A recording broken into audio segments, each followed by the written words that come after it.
平時煎紅衫魚好悶呢，加埋番茄一齊煮啊！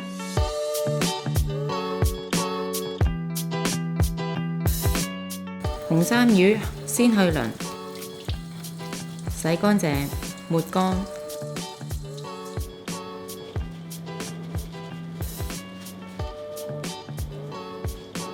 洗乾淨番茄，切細件。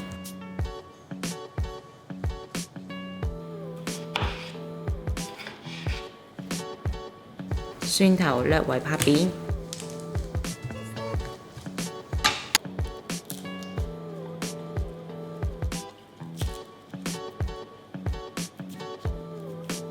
喺魚嘅兩面同魚肚灑上少少鹽同胡椒粉，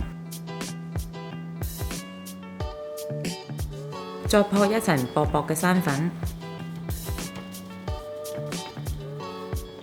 用中火燒熱油鑊，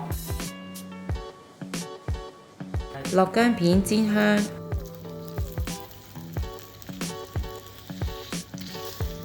將紅衫魚煎到兩面少少金黃色，盛起備用。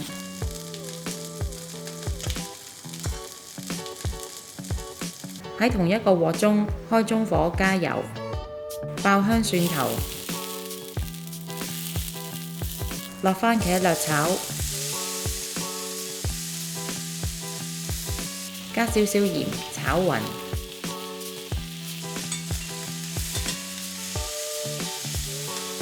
加茄汁、水、片糖，之後冚埋鑊蓋，煮到番茄開始軟身，將之前煎好嘅紅衫魚放入鑊中煮1至2分鐘，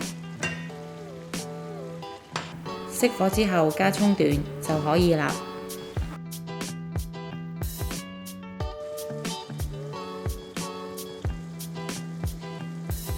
鍾意我哋條影片嘅朋友可以 Like、Subscribe、Share， 同埋記得撳着個鐘仔，可以第一時間收到我哋嘅最新資訊同埋影片。